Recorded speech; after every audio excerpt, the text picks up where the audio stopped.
All right. Shalom, Akim. Starts the lesson. I do want to give all praise and all glory to Yahweh Bahashim, Yahweh Shai, Bahashim Kakadash. Double honors to our apostles and elders of great millstone that taught us the truth. Peace and blessing to the sincere octave that's pushing this truth in all truth and sincerity around the four corners of the earth that lead to us. Shalom. Okay, this is the brother Ra Ariel from the Great Stone Miami Camp. Come back to the spirit power of Yahweh Bahashim, the spirit power of Yahweh Bahashim, Shai Shalakia. The mention of the lesson. Okay, in this lesson, the title of the lesson is going to be, it's not going to be worth it in the end. And what I mean by that is for the niggas that done sold out for a quick bag or done fell out to please your flesh temporarily, it's not going to be worth it in the end. Okay? Because, right now, you falling out this truth and you going back into the world. Yes, you're pleasing your flesh, and your flesh, flesh is more happy in a sense, but your spirit is corrupted. Okay, because we understand that it's a battle between the spirit and the flesh daily. But once you let that flesh take over, man, okay, you are considered dead. All right. We had brothers that was around and that's not around no more, and that's back into the world. In their eyes, they done probably made riches and probably got money, but that's not gonna save you from the times to come. Okay, because now when everything that you were once prophesying about happens, what are you going to do then? When everything that you was on the line about, when you was making videos about happens, what are you going to do then, man? All right? Preaching about, the destruction of America, not putting your trust in this place. Okay? When our hell breaks loose, what are you going to do then? All right, that people that went back in the world, for riches, for women, to smoke weed. Okay, it's not gonna be worth it in the end, man, because all of that is gonna be obsolete. All right, you're gonna have to need the hedge of protection through Yahweh Shai for the salvation and to be protected in those times. And I was watching a video by Apostle Ramla. He was going to the various topics, but he was saying something, and this title just clicked in my mind. Okay, what's really gonna really be worth it in the end is, if you were doing the work of the Lord and you was being a servant. Okay, you was being diligent to the spirit. Okay, that's what's gonna count, man. That's gonna be, that's gonna be your hedge of protection. All right, now, okay, going back into the world, pleasing your flesh, and now you making money. Now you back friends with people in the world and smoking now, and you doing this and the third. Yes, you're pleasing your flesh, but you understand that you're an Israelite, man.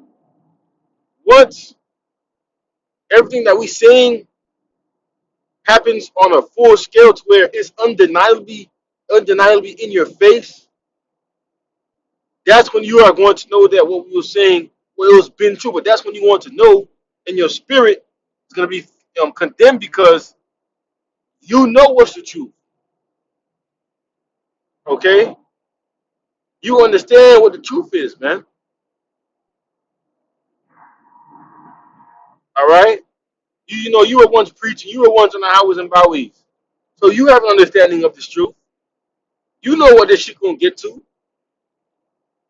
All right, you going back into the world. You technically you only going back for a little moment. Okay, because time is moving fast. Okay, Lord speeding up the times. All right, and hey, that that's a lesson. Okay, it's not going to be worth it in the end. And I got a couple of precepts to further edify the point. All right, and this is First John 2 and verse 17. It says, "And the world passed away, and the lust thereof." Right, man. This world, America, Babylon, is going to pass away, and the lust. All right, the lust to want to do all these different things. Okay, but he that doeth the will of the Most High will abide forever. Right, you doing the will of the Most High, you are going to abide forever. You are going to be saved in the time to come. Okay, you are going to be blessed with salvation, kept from the destruction and the famine and the pestilence. All right, and that's what the men of the Lord, because and that's what we invested in, man. It's just like an investment. All right, right now, the investment is slowly but surely rising, but to some people, it's not rising to the degree that they want. All right, us that's been the Lord putting our investments in Him. Okay, we gonna cash out in the time to come. People fall out because they don't have patience, man. They don't have faith. Ultimately, they don't believe. All right, they want to go back in the world where you can just see everything happening in front of you and everything's just right there, and that's what makes you want to go back into the world because everything is in your face, man. But with being in this truth and being a part of this, thing of ours, your faith is constantly being tested, man. Your integrity, okay, is constantly being tested to see if you really believe, right? Because you don't see it as yet. Okay, yes, we see that earthquake in diverse places, but you haven't seen Jacob trouble on a full scale. People robbing each other, killing each other, women getting raped. All right, scavengers, newly created creatures, all these things happening in one place, at one time. Martial law. All right, you haven't seen these things, but you believe. Okay, there's a lot of people that get pulled up out of the world, but just at the same thing, when he going into Sodom and Gomorrah, okay, the angel told Lot to flee, and then in his house he told him to flee, to not look back. Okay, and that's what a lot of niggas do, man. They come to this truth of ours, man. Okay, and look back at the old man, and then when the scriptures clearly tell us to put on the new man. Okay, then they constantly looking back, and we all know what happened to Lot's wife. And I'm about to grab it right now. This is Genesis 19, verse 17, and it says, "It came to pass when they had brought them forth abroad, and he said, escape for their life, not behind thee, neither say thou in plain sight escape to the mountain, lest thee be consumed." Let me see if I can find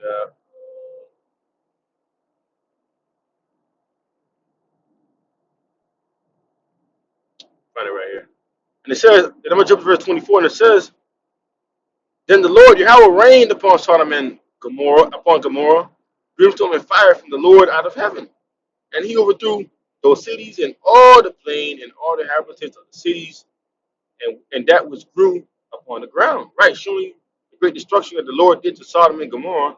And we all know the type of shit that was going on in Sodom and Gomorrah, I mean, homosexuality, bestiality, all the wicked shit that's happening in America today was going on in Sodom and Gomorrah, and this was the destruction of it, man.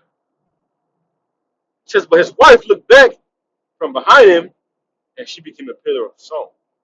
Okay, because the angel told Lot to flee, to not look back. Okay, and Lot's wife being, having a lack of faith, okay, look back at the things that she had. Okay, because Lot had substance, Lot had, riches.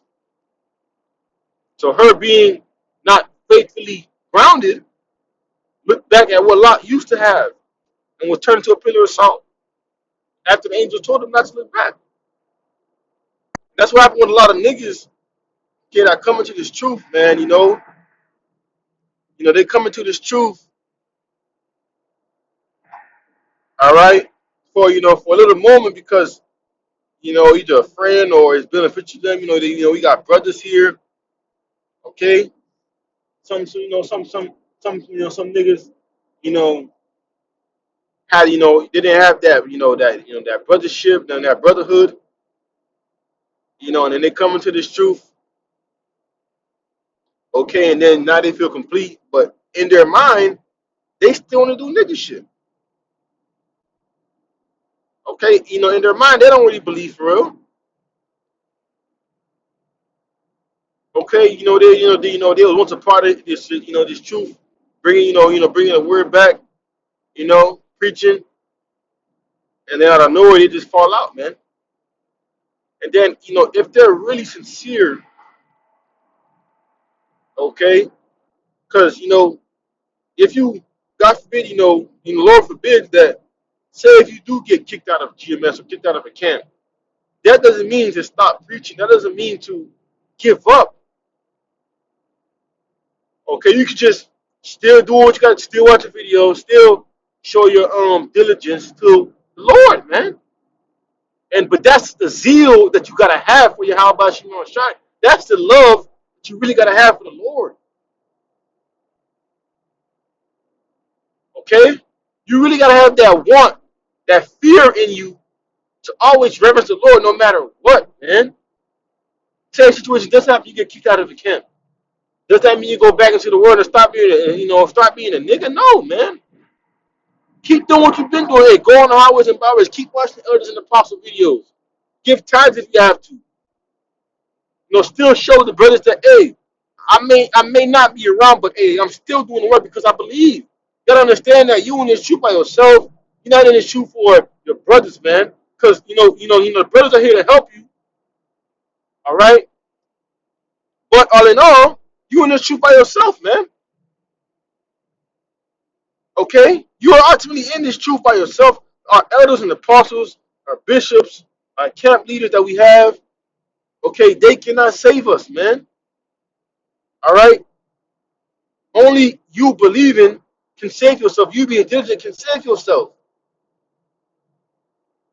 Okay, so and that's what niggas do, man. They put their hands to the plow and then, and then they stop.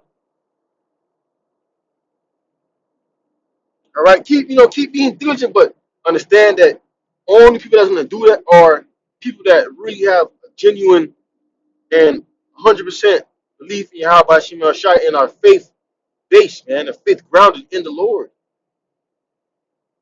Okay, because you gotta have a heavy faith in the Lord to make it removed from the camp, but you still doing the work, man. You're not stopping. Okay, but no, but ultimately that shows that you were in this thing for other reasons, man. Okay, that shows that you were you're in the truth because it was entertaining to you.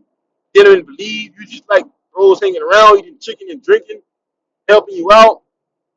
But now when you're not around, now you're going back into the world and being a nigga.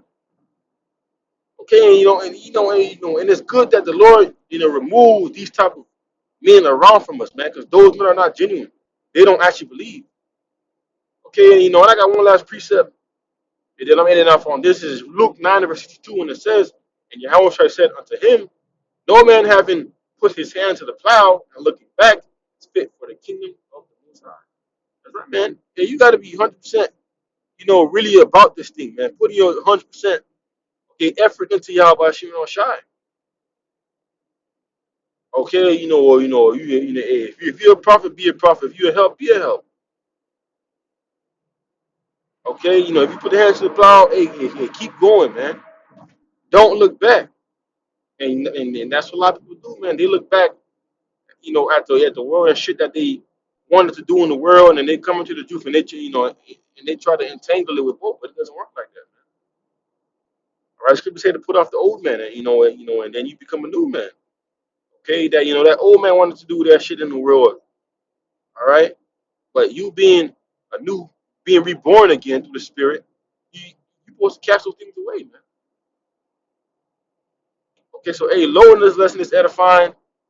Okay, the title of the lesson is going to be, it's not going to be wretched in the end. For those that gave up and that got their little excitement, like going back into the world, in the end, you're going to see that and you're going to regret that, you didn't continue in this faith, man. Because all that you went to the world for is going to be destroyed.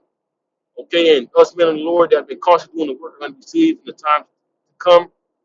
Okay, and we're going to marry having abundance. Okay, the Lord is going to be our protection from Jacob trouble and from Esau Edom, man. Okay, so low in the lesson is edifying with that. I do want to give our praise and our glory to Yahweh by Hashem, Yahweh Shai by Hashem, double honors to our apostles and other great most from that title is true. Peace and blessings to the sincere outcomes. For that, I do want to say, Shalom.